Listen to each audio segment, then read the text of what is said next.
Having precise and easily configurable test equipment is essential for a fast-paced wireless industry where we experience constant technology advancements and product evolution. Vaunix's digital attenuators are a simple to use and configure, state-of-the-art testing solution. Let's take a look at just how easy it is to control the Vaunix LDA 802-32 from the web UI. Here we are going to explain how we use the web UI for the LDA 802-32, which is our 32-channel digital attenuator. First thing we'll do is we'll pull up the Windows GUI so we can find our IP address because the unit is on a DHCP setting. This page displays is the IP address we're looking for is a 192.168.1.178. So we open up the browser and type that in right into the address bar. Comes up with a username and password, and like our other Ethernet-enabled products, the default is admin with a password as well as admin. So of course that is configurable. So we look at our account settings, and again you can see that the default is admin and admin, so you can configure that as you like. You can also adjust your network settings at this point here.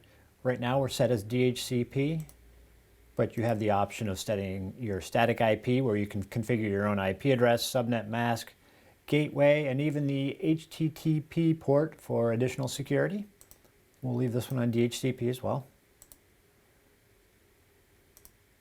Here we have two ways of configuring the unit. One is through the RF settings page where we can set each channel individually.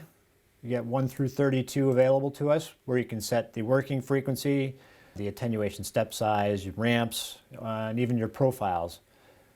But let's first take a look at the advanced settings page. Now here is where you can do global configurations. So let's start with the frequency. Now this frequency setting is for the working frequency or the frequency that you're going to be using. So for instance, if you're testing a Wi-Fi system at 5800 megahertz, you can set that and then you get that set to 5800 megahertz. That is the frequency of calibration. So all of your measurements are optimized. So the attenuation is calibrated across frequency and attenuation range. So if we set in a 5800 megahertz frequency, you'll optimize the accuracy at every step. Now you can also do a global set of your attenuation. So if you want to set everybody to 10 dB, let's set that.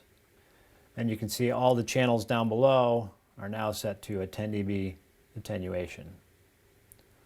And we can go back to a 0, set them all, there we go. At any time you can do a read config, just in case there are multiple people using the attenuators through the Ethernet port. You can do a read config, make sure your settings are where you expect them to be. Now you can also set on a per channel basis from this screen. So if you want to set a attenuation of 10 dB, you can do a simple set and you can confirm that with a read command. You can see it's set to 10 dB. You can configure your step size. So if you want to, this is for the ramping. So if you want a step size, you can set a step size of 5 dB if you like. Now here's where you do your ramp settings for your attenuation ramps. You can start, let's say we're going to start at 0 and we'll go to 20 dB. Dwell time was 1000 milliseconds. And we'll do a bidirectional 12 time as well, 1000 milliseconds. So we have that set.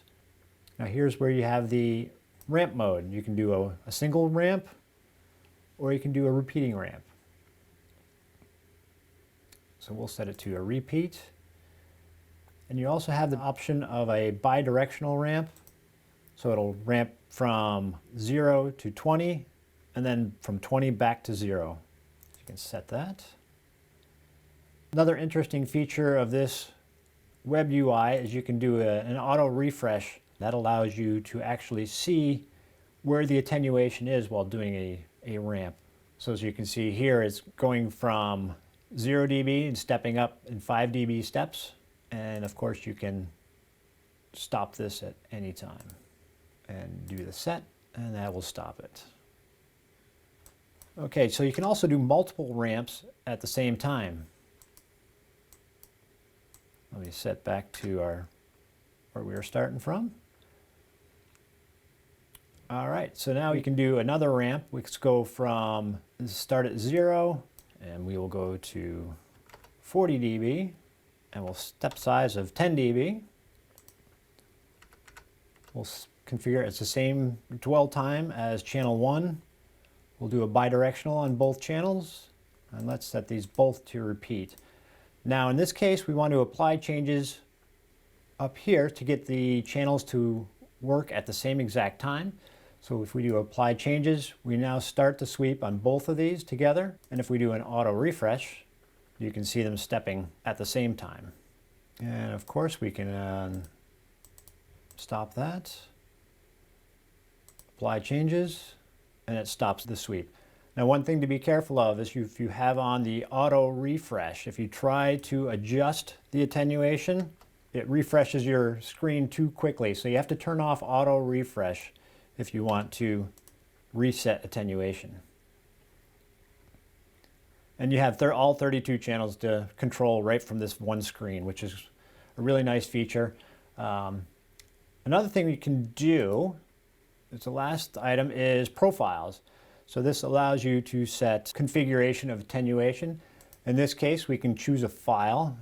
We have a profile here that happens to be in the shape of a sine wave. So at this point, we're doing channel 1. We've chosen the sine profile. Now you load the profile, and it shows you we have a length of 50 points. The dwell time in between each step is 200 milliseconds, and the idle time in between repeating profiles will be 5 seconds. So at this point you can set a one-time or a repeat, apply the changes, and you have created your own custom attenuation profile.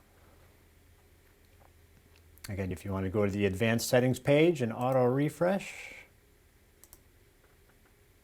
you can see it running through a set of attenuations. And to stop this, of course, let's simply press stop there. Apply your changes, and that's complete. If you'd like to learn more about the LDA family of digital attenuators and our matrix systems, visit our website or email us at vaunixsales@vaunix.com. Thanks for watching, and have a great day.